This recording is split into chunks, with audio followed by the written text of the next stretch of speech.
না না না, তোরা এটা করতে পারিস না। আমি আবার ফিরে আসব, আমি আবার ফিরে আসব। এক বিশাল পুরনো আমবাগান, যেখানে রাত গভীর হলে অদ্ভুত আওয়াজ শোনা যায়।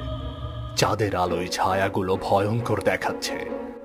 হাবুল আর পল্টু আমবাগানের ভেতর ঢুকেছে, কিন্তু বাতাস এতটাই থমথমে যে মনে হচ্ছে কিছু একটা ঘটতে চলেছে। আরে পল্টু, তুই এত ভয় পাচ্ছিস কেন? এই বাগানে তো শুধু আম গাছ, ভূত পেত বলে কিচ্ছুটি নেই। আমি বলছি হাবুল, এখানে কিছু একটা ঠিকই আছে। প্রতি বছর এ সময়ে মানুষ হারিয়ে যায়। জামিল কাকা বলেছিল রাত 12টার পর এখানে কিছু একটা বের হয়। আম গাছের নিচে হঠাৎ একটা ছায়া নড়ে ওঠে। দুজনেই থমকে দাঁড়ায়। দেখলি? কিছু একটা হঠাৎ গাছের ওপর থেকে ঝাঁপিয়ে পড়ে। পল্টু চিৎকার করে ওঠে।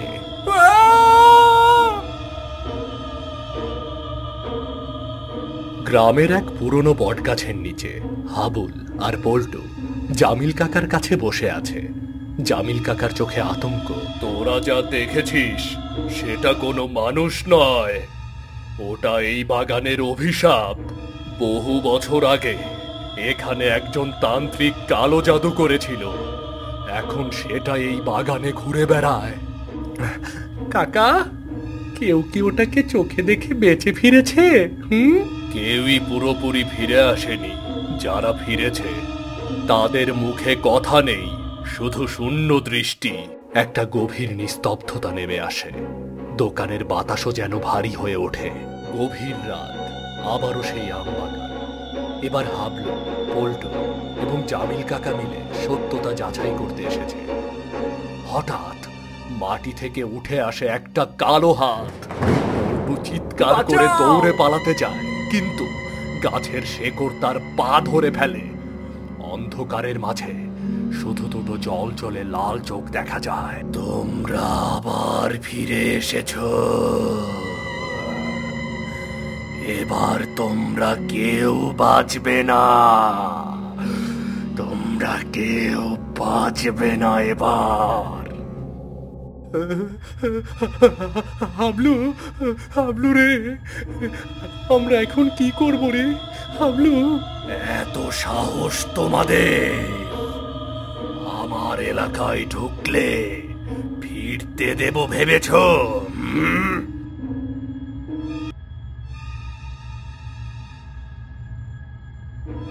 এত সহজে আমাদের শেষ করা যাবে না। আমাদের এখানে আসা উচিত হয়নি হাবুল। আমরা বাঁচবো না, আমরা বাঁচবো না রে। আমবাগানের ভেতরে থাকা কুয়ো থেকে লালচে ধোঁয়া বের হচ্ছে। ভূতের লালচে চোখগুলো ধীরে ধীরে বড় হতে থাকে। কাকা, এটার শেষ নেই নাকি? আমরা কি সত্যিই মরতে যাচ্ছি? কাকা, আমরা কি সত্যিই মরে যাব? না, এখান থেকে আমাদের বের হতে হবে। জামিল কাকা পকেট থেকে একটা পুরনো মাটির পাত্র বের করে, সেটাকে কুয়োর দিকে ছুঁড়ে মারে। পাত্র ভাঙতেই একটা করকরে শব্দ হয়। তুই এটা আনলি কিভাবে? এটা তো অনেক আগেই হারিয়ে গিয়েছিল। কুয়োর ধোঁয়া দ্রুত উপরে উঠতে থাকে, যেন কিছু বেরিয়ে আসতে চাইছে। কিন্তু হঠাৎ একটা কালো হাত জামিল কাকাকে টেনে নিতে যায়। তিনি ছিটকে পড়েন। কাকা! না, আমরা আপনাকে হারাতে পারি না, আমরা কিছুতেই আপনাকে হারাতে পারি না। কুয়োর ভেতর থেকে বিশাল ছায়ামূর্তি উঠে আসে, একজোড়া নখওয়ালা হাত নিয়ে। কাকা নিজেকে বাঁচাতে চেষ্টা করছে। তোমাদের কেউ বেঁচে ফিরবে না, তোমাদের কেউ বেঁচে ফিরবে না। হঠাৎই কাকার পকেট থেকে একটা ছোট লোহার টুকরো মাটিতে পড়ে যায়। সাথে সাথে বাতাস থেমে যায়। ভূত এক মুহূর্তের জন্য থেমে যায়। এটা কি? কি এটা? এটা কি কাকা? এটা সেই হারিয়ে যাওয়া শিকল ভাঙা লোহা, এই অভিশাপের একমাত্র দুর্বলতা। তাহলে এটা সত্যিই কাজ করছে নাকি? থামো থামো, ওটা স্পর্শ করো না, তোমরা জানো না এটা কি। হঠাৎ গাছের শেকড়গুলো ধীরে ধীরে পল্টুর পা জড়িয়ে ধরে টেনে নিয়ে যাচ্ছে কুয়োর দিকে। বাঁচাও কাকা, হাবুল, আমি পড়ে যাচ্ছি, বাঁচাও। হাবুল পল্টুর হাত ধরে, কিন্তু টান এতটাই শক্তিশালী যে দুজনেই ধীরে ধীরে কুয়োর দিকে গড়িয়ে যাচ্ছে। না, আমি এটা হতে দেব না, আমি এটা কিছুতেই হতে দেব না। কাকা লোহার টুকরোটা সোজা কুয়োর দিকে ছুঁড়ে মারলেন। সঙ্গে সঙ্গে বিকট শব্দ, পুরো বাগান কেঁপে উঠল। ভূত চিৎকার করে উঠল, সবাই কয়েক হাত দূরে ছিটকে পড়ল। না, এটা সম্ভব নয়, আমি আবার ফিরে আসব, আমি আবার ফিরে আসব। ভূতের ছায়া ধোয়ার মতো কুয়োর ভেতর তলিয়ে যেতে থাকে। পুরো আমবাগান এক মুহূর্তে শান্ত হয়ে যায়। কাকা, ও কি সত্যিই চলে গেল? জানি না, কিন্তু বাগানটা হঠাৎ করে শান্ত হয়ে গেছে। তিনজন কুয়োর ধারে গিয়ে দেখল ভেতরে শুধুই গাঢ় অন্ধকার। ভূতের ছায়া আর নেই। শেষ নয়, এ শুধু শুরু। এই কুয়োর বন্দিশালা ছিল, আমরা যদি সাবধানে না থাকি সে আবারও ফিরে আসতে পারে। হঠাৎ এক অদ্ভুত শব্দ হয়, যেন মাটির নিচ থেকে কেউ হাতুড়ি দিয়ে দরজা ভাঙার চেষ্টা করছে। কাকা, তুমি শুনতে পাচ্ছ? কাকা, আবার কিছু একটা নড়াচড়া করছে। ভূত কি আবার আসছে নাকি? এটা এখনো শেষ হয়নি। এই কুয়োর নিচে কিছু আছে যা আমাদের জানা দরকার। জামিল কাকা কাগজ বের করলেন, কাগজে অদ্ভুত সব চিহ্ন আঁকা। এটা কি কাকা? এই কুয়োর নিচে শুধু জল নেই, আছে আরেকটা জগৎ, এক অভিশপ্ত গোপন জগৎ। অনেক বছর আগে এখানে কাউকে বন্দি করা হয়েছিল, যে এখন মুক্ত হতে চাইছে। কুয়োর গভীর থেকে হঠাৎ এক বিকট গর্জন শোনা গেল। একটা কালো হাত দেখা গেল, সে ধীরে ধীরে উপরে উঠছে। না, এটা আবার কি ফিরে আসছে? ভূতের কালো হাত কুয়োর কিনারায় উঠে, এবার আগের চেয়েও ভয়ঙ্কর। চোখ জ্বলছে আগুনের মতো। তোরা ভেবেছিলি আমাকে আটকে রাখতে পারবি? এটা তো কেবল শুরু। এবার তোদের সবাইকে আমার সঙ্গে নিয়ে যাব। কাকা, কাকা, এখন কি করব আমরা? এবার আমাদের ওই কুয়োর ভেতরে নামতে হবে। ওখানে ওর আসল শক্তির রহস্য লুকানো আছে। কুয়োর মধ্যে নামতে হবে? কাকা, তুমি পাগল হয়েছ? আমরা গেলে আর ফিরতে পারবো তো? জামিল কাকা কিছু না বলে কুয়োর কিনারায় গিয়ে দাঁড়ায়।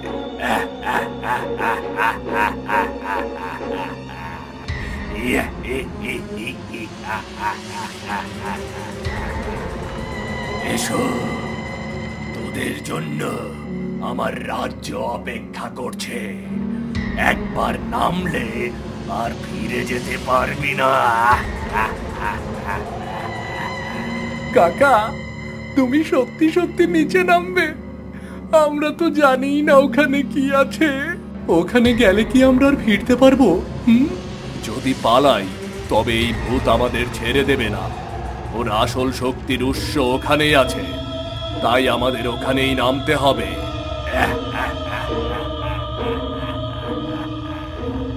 কি হলো?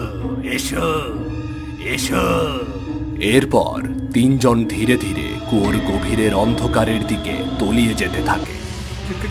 কাকা, আমরা কোথায় যাচ্ছি কাকা? এটা কোনো সাধারণ কুয়ো নয়, যেন অন্য এক জগতে চলে যাচ্ছি আমরা। হঠাৎ একটা বিশাল দরজা সামনে এসে পড়ে। এবার শুরু হবে আসল খেলা। তোরা আমার জগতে ঢুকে পড়েছিস। কাকা, এটা কোথায় এলাম আমরা? এটা কোথায় এলাম? এটা কি স্বপ্ন? নাকি দুঃস্বপ্নের ভেতরে ঢুকে পড়েছি? এটা কোনো স্বপ্ন নয়, এটা অভিশপ্ত জগৎ, ভূতের আসল রাজ্য।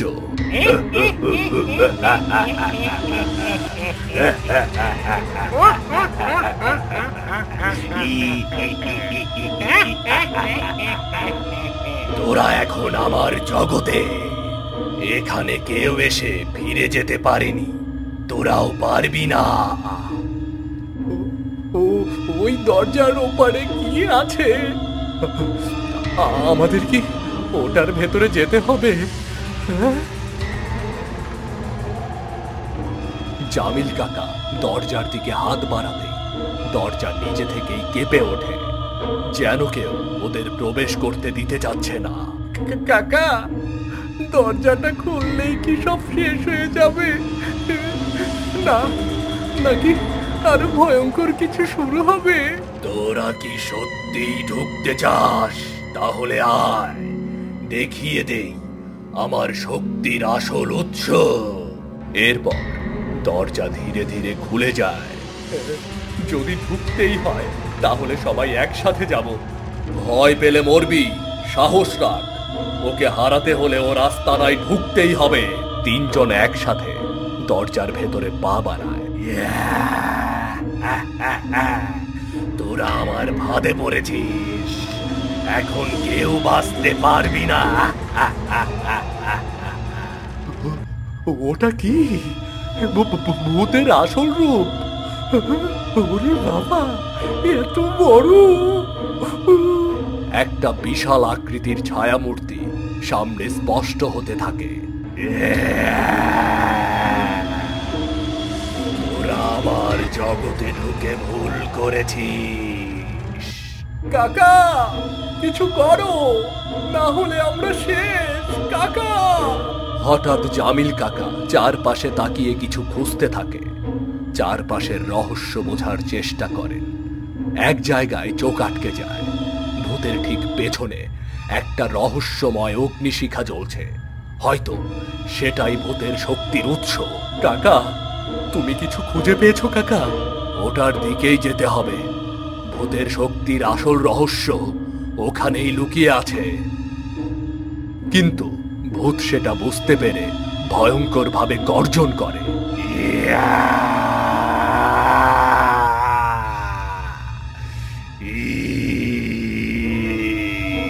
তোরা আমার শক্তির সামনে নশ্বর মানুষ, আমাকে হারানোর চেষ্টা করলে তোরা ছাই হয়ে যাবি, তোরা ছাই হয়ে যাবি। আমরা কি আর ফিরে যেতে পারবো না? ভূতের শক্তির উৎস যদি ওটাই হয়, তাহলে ওটা ধ্বংস করলেই ওর ক্ষমতা কমে যাবে। কাকা, কি বললে? পল্টু, পল্টু, ওই আগুনের দিকে দৌড়া, যেভাবেই হোক ওটা নিভিয়ে দে, ওটা নিভিয়ে দে। পল্টু প্রাণপণে দৌড় দেয়, আর ভূত তীব্র গর্জন করে।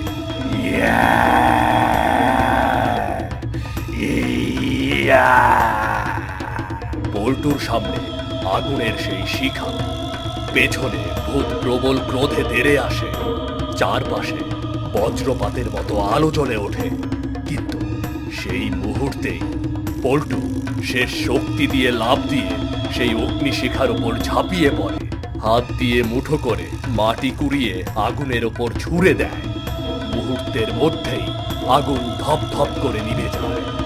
সঙ্গে সঙ্গে ভূত বিকট চিৎকার করে ওঠে। ভূতের বিশাল কালো দেহ ধোঁয়ার মতো গলে যেতে শুরু করে। ভূত শেষ হয়ে যাচ্ছে, ভূত শেষ হয়ে যাচ্ছে। ওর শক্তির উৎস তো ওটাতেই লুকিয়ে ছিল। আমরা জিতে গেছি, আমরা জিতে গেছি। আমরা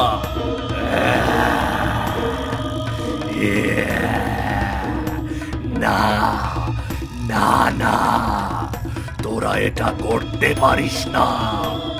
আমি আবার ফিরে আসব, আমি আবার ফিরে আসব। এরপর তারা তিনজন অনুভব করে যেন তাদের শরীর হালকা হয়ে যাচ্ছে। চারপাশে ঝলমলে আলো। ভূতের সেই অভিশপ্ত জগৎ কোথাও নেই। চারদিকে শুধুই শান্তি, শান্তি আর শান্তি।